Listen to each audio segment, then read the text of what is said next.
Hi everyone, and welcome back to my channel, our Simple Abundance year with Sarah Brown-Browning's book, Simple Abundance. It's August 2020. In fact, it's August 20th, 2020. And we have been talking about so much lately in terms of whether we knew the future or not, and how that could affect what we're doing today, sharing our gifts with the world, looking at each little step along the way as something that got us to where we are, even if we can't see the bigger picture as we're going through it. And yesterday's entry and today's entry are brand new additions to the book. Sarah rewrote the book here in 2019, and these are basically like little short story standalone entries that you could read individually independent of the book, but they're great tie-ins to what we're talking about.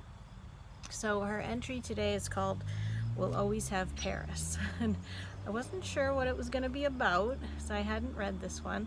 I did immediately think of the movie Forget Paris with Deborah Winger and Billy Crystal. Have you guys seen that?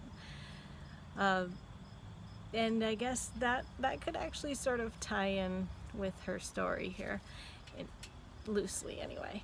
But Sarah tells us about a very young Sarah Brown-Browningh, actually before she was married or anything, and she is over in Europe and trying to make it as a writer and working on a play, and she's carrying around her typewriter, and she's basically sharing a detailed story, which I would not do justice to unless I read the few pages that it takes up, but I encourage you to read this entry.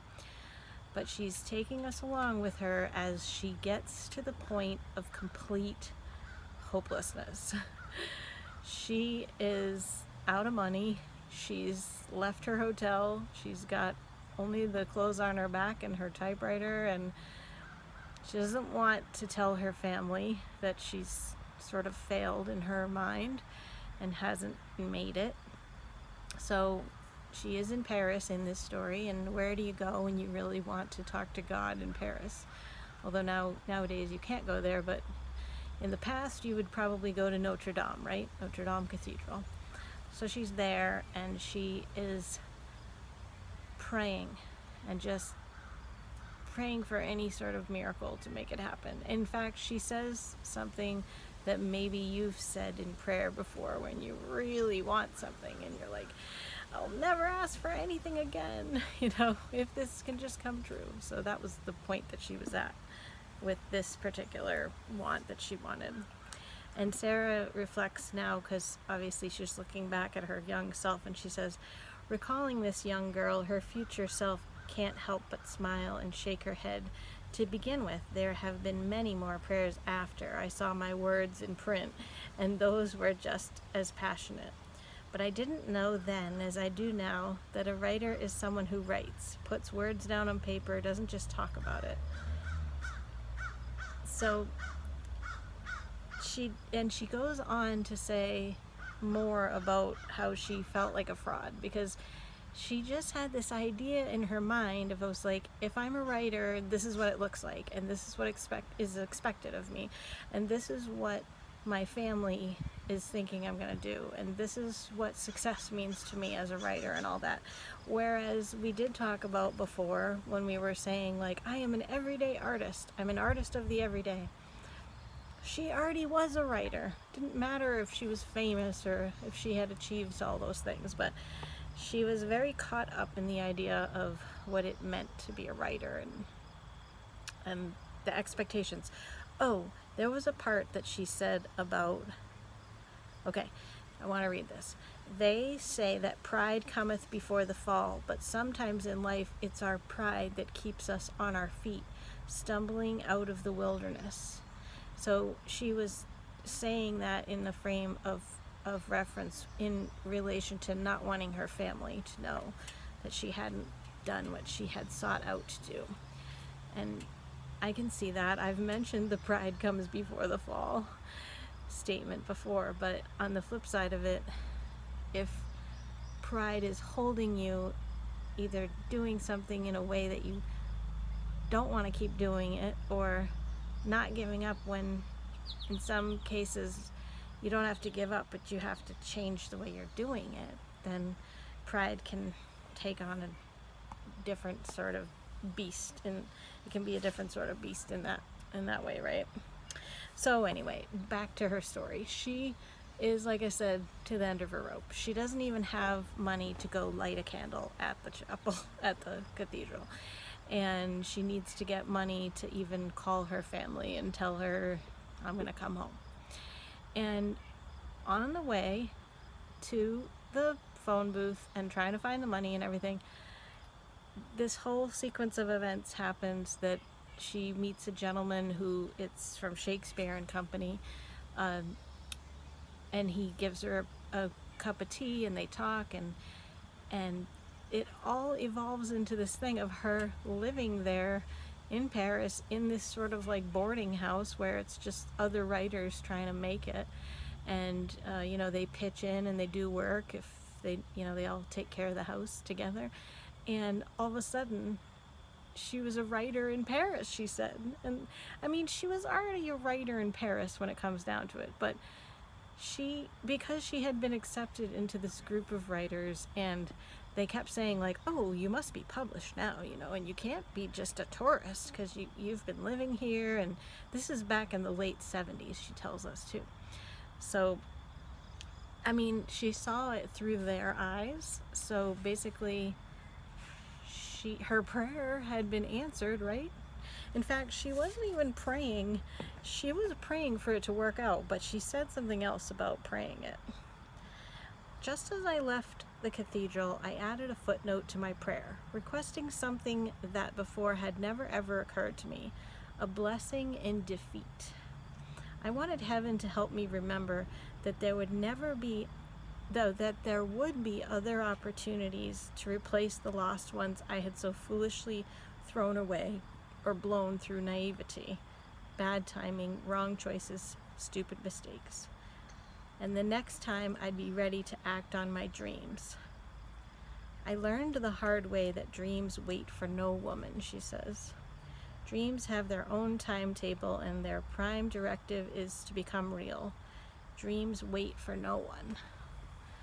So this story is one of those miracle stories that I could write in my journal about something where you don't know how it's going to be fixed, and you can't see a solution, and you just give up and you say, like, either bring it to me or let me fail, or that's what she did. She got to the end, and then it was like we talked about spirit stepping in and doing the rest. It was like the forces that be were not going to let her give up on the writing.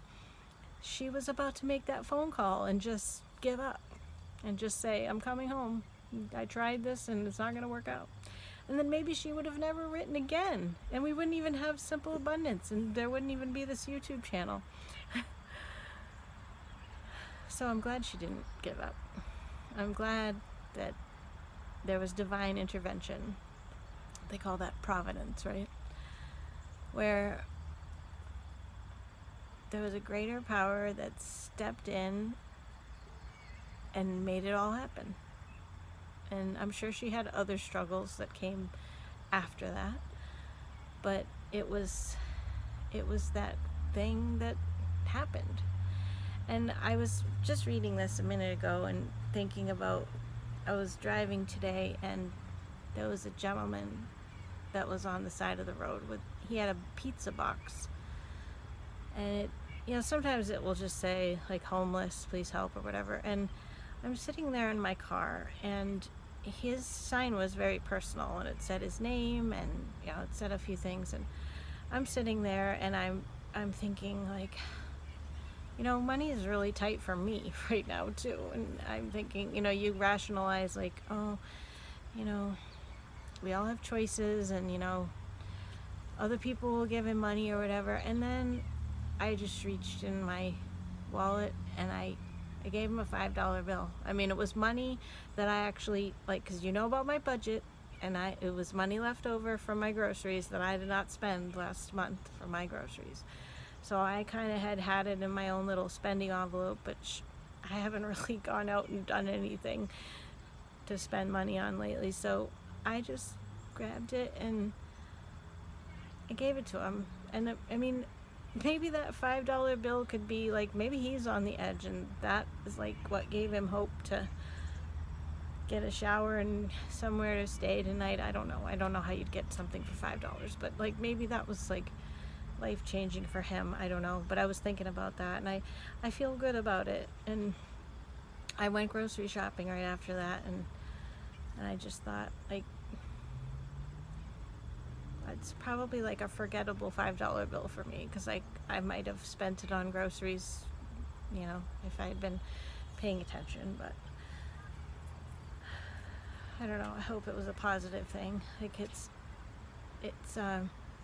it made me think, because, you know, they say that you, like, when you give away something that you may not feel like you have, then hopefully it will come back to you. So I was feeling like this is a blessing I'm giving. And I also was thinking, like, his sign said he was homeless, and I was thinking, you know, I'm struggling right now, but I do still have a home, and I'm driving a car, and I have money to go get groceries right now. So I did give him that money, and maybe it would be something like this story that Sarah told. I don't know. Maybe it would be a forgettable $5 bill for him too. But he did bless me when he took it. So I hope things turn around for him and for everybody out there that's struggling. Also saw this meme on Facebook that said something like, when you help someone when they're struggling, wait, what is it? Oh, I'm gonna say it wrong. It was something to the effect of, when you help someone when they're struggling, then that's love. That's not even just help, that's love. And again, with the power of now, I've just been listening to so much of it too. I was also listening, and I've said this before, that like, love is everything, right? Love is at the core of our being. And this gentleman that like reached out with a cup of tea to Sarah in love and help, like, ended up becoming the catalyst to this, I mean, I don't know if she would consider this to be like the point that, like, you know, kept her going and writing. She didn't say that, but she did say that it was like the moment that she became a writer in Paris. So we never know when that moment might be for us in our lives, or when we might give that moment to someone else, or be a part of the moment for someone else. It's just a lot to think about. My birds are happy. I hope you're having a beautiful day. Hope you let me know what you think about this one. Like I said, it's hard for me to summarize. It's about 3.5 pages, and it's basically like a short story. So I may not have done it justice, but you got the idea, and the way that it ties in to what we're talking about, because it keeps us going. And it's like, we don't, you know, Sarah was looking back at her young self, and she's sort of laughing about it now, but it's like, we can't have that perspective right now of our future self looking at where we are now. And it would be nice to be able to have them be like, it's gonna be fine, you know, this is gonna happen. Like I said, you may not want to know, like she said. It's maybe good to be ignorant, like we were talking about. The ignorance of not knowing the future, not necessarily being ignorant in general, but you know what I'm saying. Thanks for listening. I'll be back tomorrow. Let's see. Oh, okay. Well, here we go. We were talking about prayer in the cathedral. The next entry tomorrow is called Answered Prayers and Angels Unaware. We'll see what that one's about. I'm pretty sure that's a new one as well. She's definitely gone to town with some of these new entries here for August. So I look forward to sharing that one with you as well. And I will see you then.